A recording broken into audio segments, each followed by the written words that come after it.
एकाची निर्गुण हत्या, 6 जणांविरुद्ध गुन्हा दाखल. श्रीगोंदा तालुक्यातील कोकणगाव येथे दुचाकीच्या थकीत हप्त्यावरून सुरू असलेल्या चर्चेदरम्यान तू आमच्याकडे विनाकारण बोलू नकोस, तुला काहीच विषय माहीत नाही असं म्हटल्याचा राग मनात धरून भाऊसाहेब नामदेव राजपूत वय 48 याची धारदार हत्यारानं छातीवर वार करून हत्या करण्यात आल्याची घटना घडली. या प्रकरणी श्रीगोंदा पोलीस ठाण्यामध्ये शनिवार दिनांक 17 रोजी 6 नामनिर्देशित आरोपींसह 3 ते 4 अनोळखी व्यक्तींविरुद्ध खुनाचा गुन्हा दाखल करण्यात आला आहे. याबाबत मृताची पत्नी दया भाऊसाहेब राजपूत वय 41 राहणार कोकणगाव यांनी दिलेल्या फिर्यादीत म्हटलंय, त्यांचा मुलगा शुभम यानं दिवाळीमध्ये श्रीगोंदा येथील शोरूममधनं दुचाकी हप्त्यावर घेतली होती. हप्ता थकल्यानं शोरूमकडनं दुचाकी जप्त करण्यात आली. या कारणावरून 16 जानेवारी रोजी आढळगाव येथील पानटपरीवर शुभम आणि त्याचा मित्र यांच्यामध्ये चर्चा सुरू असताना महेश किरात चव्हाण राहणार आढळगाव यानं विनाकारण हस्तक्षेप केला. यावेळी तू आमच्यामध्ये विनाकारण बोलू नकोस, तुला काहीच विषय माहीत नाही असं म्हटल्याचा राग आला.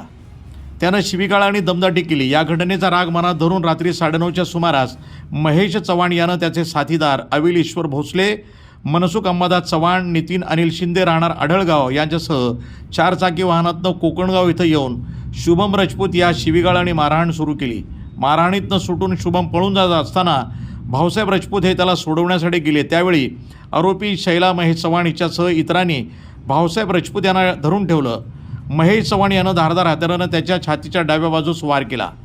गंभीर जखमी अवस्थेत भाऊसाहेब राजपूत यांना प्रथम श्रीगोंदा येथील खासगी रुग्णालयात आणि त्यानंतर पुण्यातील ससून रुग्णालयामध्ये दाखल करण्यात आलं. मात्र उपचार सुरू असताना शनिवार दिनांक 17 रोजी दुपारी 3 वाजेच्या सुमारास त्याचा मृत्यू झाला. शवविच्छेदन ससून रुग्णालयामध्ये करण्यात आलं. या प्रकरणी महेश किरात चव्हाण, शैला महेश चव्हाण, मनसुख अंबादास चव्हाण, नितीन अनिल शिंदे राहणार आढळगाव, अविल ईश्वर भोसले राहणार श्रीगोंदा, योगेश युवराज काळे राहणार बिटकेवाडी तालुका कर्जत तसंच इतर अनोळखी व्यक्तींविरुद्ध खुनाचा गुन्हा दाखल करण्यात आला आहे. पुढील तपास श्रीगोंदा पोलीस हे करत आहेत. वृत्तसंपादन विभाग, न्यूज टुडे 24, अहिल्यानगर.